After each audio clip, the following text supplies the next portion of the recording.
British rule के under India में Railways, बंदरगाह, जल परिवहन, पोस्ट ऑफिसेज इत्यादि का विकास तो हुआ, पर ये सब अंग्रेज़ों ने अपने फ़ायदे के लिए डेवलप किया था।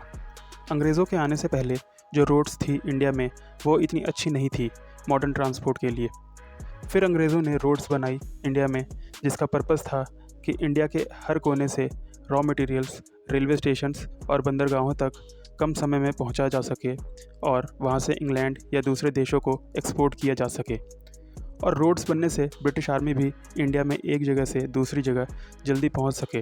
बट फिर भी इंडिया के रूरल एरियाज़ यानी गांव तक जाने वाली रोड्स अच्छी नहीं थी, जो कि बारिश के टाइम पर यूज़ करी जा सके, जिसके कारण किसी आपदा या अकाल के टाइम पर गांव में रह रहे लोगों को बहुत प्रॉब्लम होती थी, बिकॉज़ वो खुद भी बाहर नहीं आ सकते और आएंगे तो बहुत ज़्यादा टाइम लगेगा ख़राब रोड के कारण, और उन तक हेल्प पहुंचाने में भी प्रॉब्लम आएगी।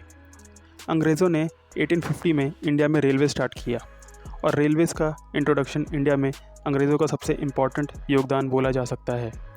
रेलवेज़ के आने से इंडियंस को लॉन्ग डिस्टेंस यानी लंबी दूरी की ट्रैवलिंग करने में आसानी होने लगी। अब लोग इंडिया के डिफरेंट जोग्राफिकल लोकेशंस में आने जाने लग गए।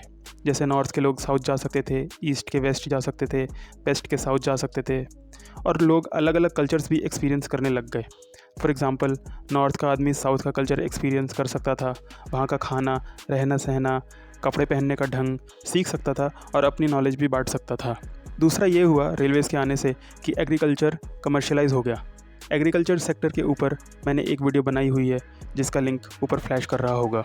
एग्रीकल्चर के कमर्शलाइजेशन से इंडिया के गांव में फूड क्रॉप्स की कमी होने लग गई। इंडिया के एक्सपोर्ट्स तो बढ़े, पर उसका फ़ायदा इंडिया के लोगों को नहीं हो रहा था।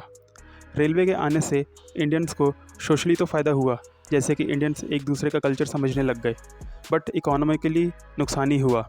रेलवेज़ एंड रोड्स के साथ अंग्रेज़ों ने सी लेन्स, वाटरवेज़ को भी डेवलप करने पर ध्यान दिया, बट वो इतने सेटिस्फैक्ट्री नहीं थे।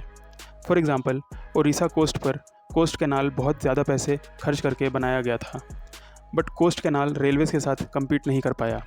कोस्ट के पैरेलल में रेलवेज़ बनने के बाद उस कोस्ट को और यूज़ नहीं किया गया। इलेक्ट्रिक टेलीग्राफ या तार सिस्टम इंडिया में जो बहुत पैसे लगाकर बनाया गया था, उसको भी अंग्रेज़ सिर्फ लॉ एंड ऑर्डर मेंटेन करने के लिए यूज़ करते थे। पोस्टल सर्विसेज यानी डाक सेवाएं पब्लिक के लिए यूज़फुल थी, बट वो सफिशेंट नहीं थी और उसको डेवलप करने पे ज़्यादा ध्यान नहीं दिया गया।